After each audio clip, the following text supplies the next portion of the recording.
Good morning, everybody. This is Mike Peters with the Pottsville Church of Christ in Hickory, Kentucky, and it is time for our morning devotional. So let's get our Bibles out and let's turn together to Matthew, the 5th chapter, Matthew chapter 5. And we've been looking at the Sermon on the Mount, and we're going to continue those thoughts this morning. In Matthew chapter 5, beginning in verse 43, we read, "You have heard that it was said, you shall love your neighbor and hate your enemy. But I say to you, love your enemies. Bless those who curse you. Do good to those who hate you, and pray for those who spitefully use and persecute you, that you may be sons of your Father in heaven. For he makes his sun rise on the evil and on the good, and sends rain on the just and on the unjust. For if you love those who love you, what reward have you? Do not even the tax collectors do the same? And if you greet your brethren only, what do you do more than others? Do not even the tax collectors do so? Therefore you shall be perfect, just as your Father in heaven is perfect." This is a very, very popular passage, but I wonder how many times we actually stop and look exactly on what is being said here. When we look at individuals that are around us, some of them are very easy to get along with, aren't they? Some individuals are just very easy to love. We have family, and some members of our family can be difficult. Some are very, very easy to get along with. Same with our friends, and same with life in general. We're going to be around people that are fun to be around, and then some people are just a chore to be around. Now, we tend to treat those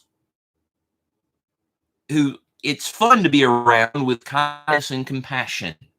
And then the others we kind of maybe avoid, or maybe we might treat snidely, or we might even just push them away, and in that we show toward them an attitude that tells them, even though maybe we're not doing it in a rude way, but it tells them by our attitude, by our tone of voice, maybe, that we just don't want to be around you.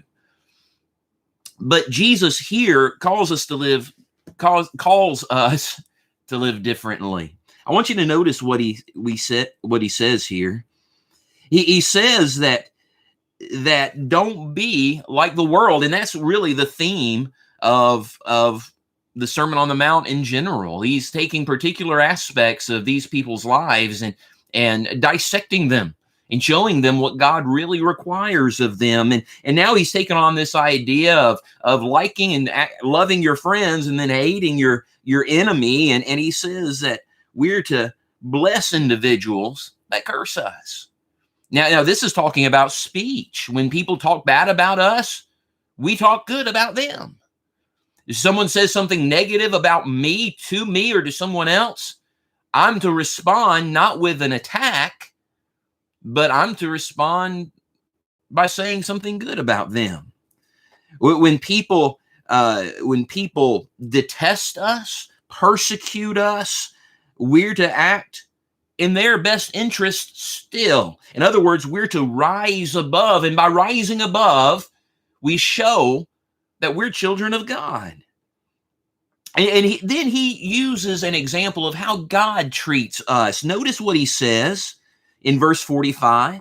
Talking about God, he says he makes his sun rise on the evil and on the good, and sends rain on the just and the unjust. God sends blessings to all people through his providential care. Now notice this. Now he's talking to an agricultural community. Sun is important to farmers. Guess what? Rain is too. And Jesus says there are individuals in this world who love God and who respect God, and God sends them blessings of sun and rain. There are individuals in this world who rebel from God and treat God in a disrespectful way. Guess what? He still sends them sun and rain. And then he encourages us to be like God. Don't be like the world. The world says, love your friends, hate your enemies. Be like God, bless both. And in doing so, developing the attitude and the mind of God, we show the glory of God, the light of God to the world that lives in darkness. We show them an example, again, in an effort not to push us up and to say, hey, look at us, but an effort to show them the Father so that we might bring them to the gospel truth. This is Mike Peters with the Pottsville Church of Christ, and I hope these morning devotionals are a blessing to you. I hope they're starting your day out on a very positive note. If you like this content, subscribe to our YouTube channel and hit the notification bell down there so you'll be notified when a new video comes online. And if you're watching this on Facebook, like this video and share it on your own page so that we can get the message of Jesus out to as many people as possible. I hope everybody is staying safe, and don't forget, always be praying.